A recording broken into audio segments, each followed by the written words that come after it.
Let's take you back to Johannesburg now. It's a big weekend for the ANC as the policy conference gets underway. Registration is currently taking place at the Turffontein racecourse. Let's go to our reporter, senior reporter Siphamandla Goke, who is there, and he joins me now live for an update. Sipa, what are delegates hoping will come out of this policy conference?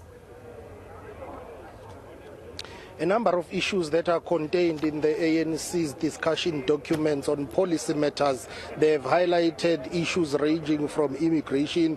For instance, I've just spoken to the ANC delegate from Limpopo, their spokesperson, Jimmy Machaga, who has just told me that they are pushing hard for this policy conference to discuss seriously and consider looking into the issue of the country's porous borders. You would know that Limpopo is one of the provinces that is closer to our neighboring countries such as Zimbabwe. The Bridge border is located between Limpopo and Zimbabwe. So they are saying this issue of South Africa's borders need to be looked at very seriously, and that's the position and the proposal that they will be bringing to this policy conference. As you see more and more delegates arriving here to register for this national policy conference. I've just spotted ANC National Executive Committee member Bheki Cele, who serves as the Minister of Police in South Africa, but he's here in his capacity as the National Executive Committee member of the ANC, and you would know that the organization is dealing with the issue of peace and stability.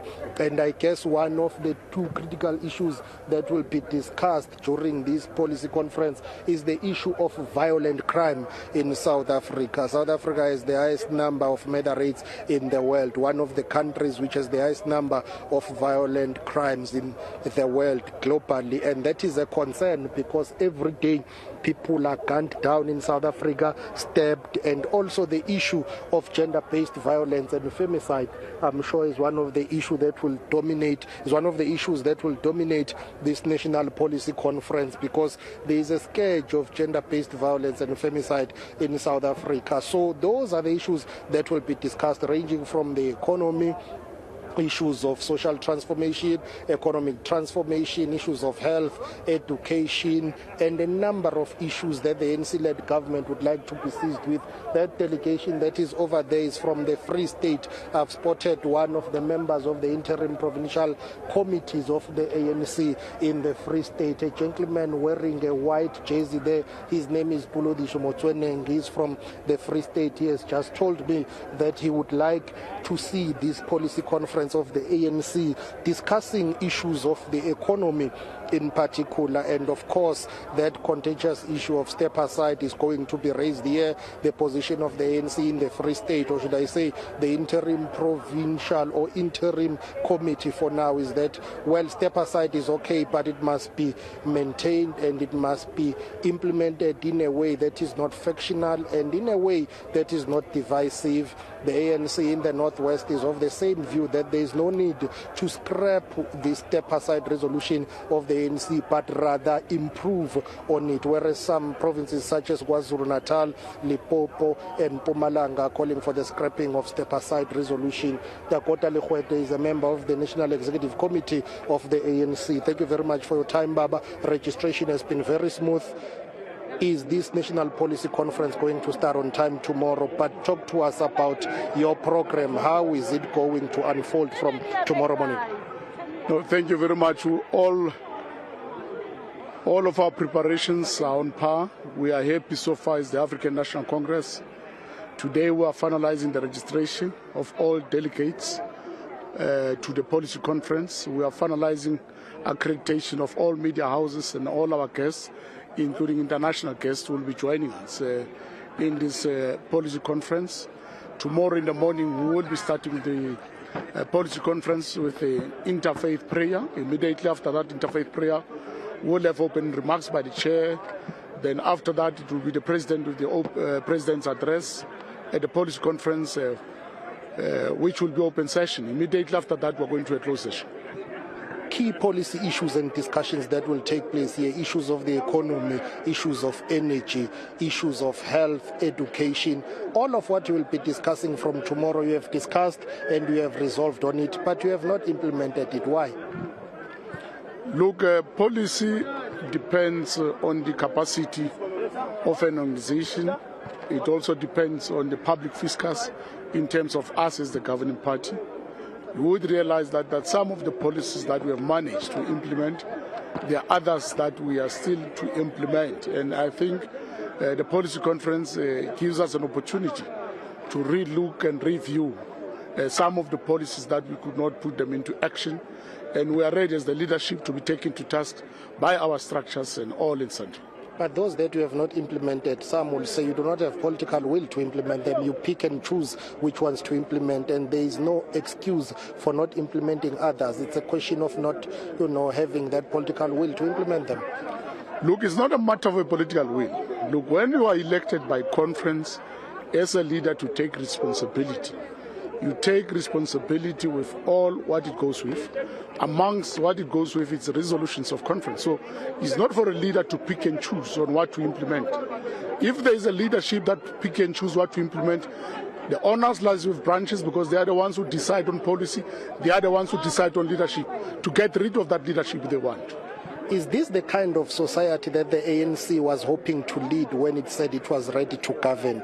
A society that is plagued by violent crime, corruption, unemployment, inequality, cost of living, petrol, issues of energy and ESCOM, electricity supply. Surely somehow the ANC has misgoverned this country. Look, it's not necessarily that all is bad. Look, as the ANC, we have done our best. Together with South Africans in terms of improving the quality of life of our people. You know, even in terms of the United Nations, we are the government that has ensured that people have got roof over their heads.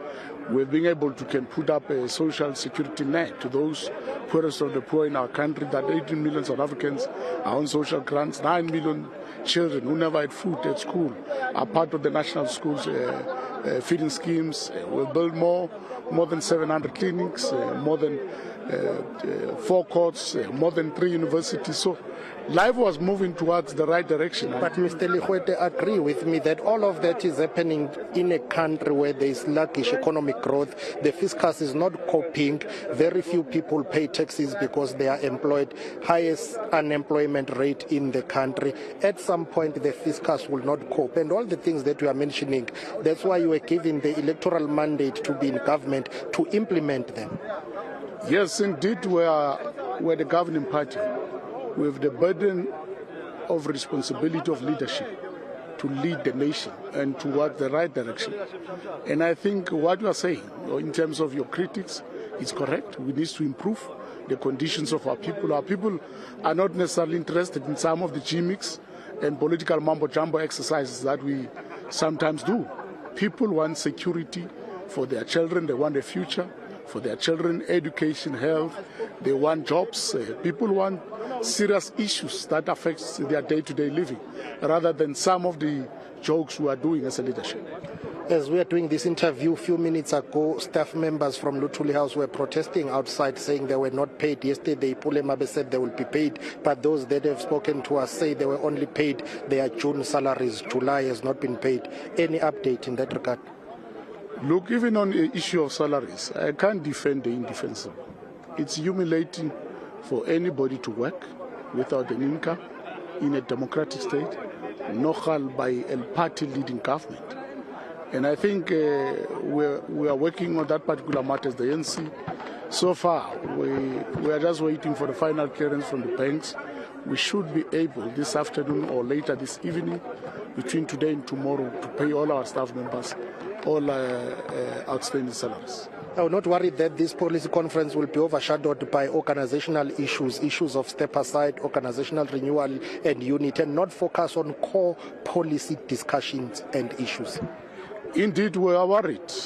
That's why we would want and persuade all members and delegates of the ANC who are coming to this policy conference to understand that as the ANC, we don't have the luxury and the comfort of time to look inwardly.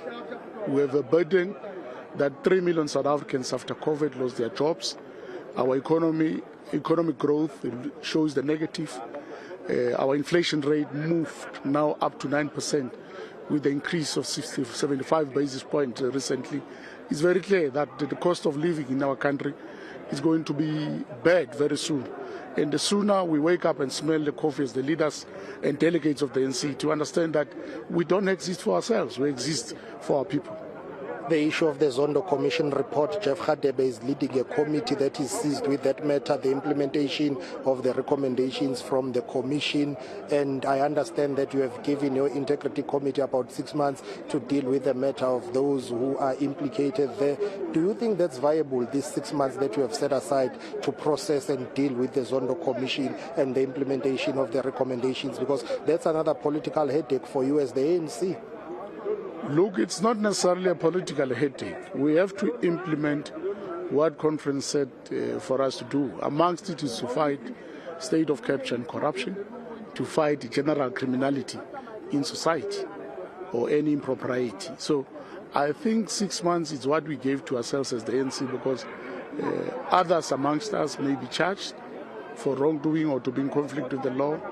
Then the Integrity Commission has 6 months to act against those who also are implicated, who needs to present themselves to the Integrity Committee.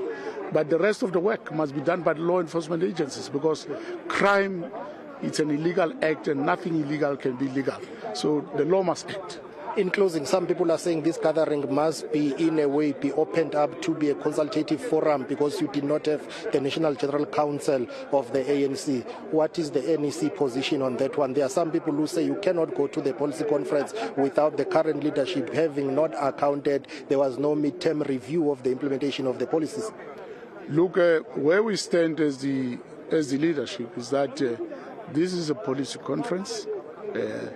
And we will approach it as that we are reviewing our policies as part of the preparations for our December National Conference, where these policies will be turned into resolutions for implementation of the new term of the NEC. But where we are now, it's a policy conference. If it's decided otherwise by the delegates, it's a matter that will meet at the conference floor. Thank you very much for time, Baba. That is Dakota Lehuete, the member of the National Executive Committee of the African National Congress. All right, senior reporter Siphamandla Goke live for us in Johannesburg.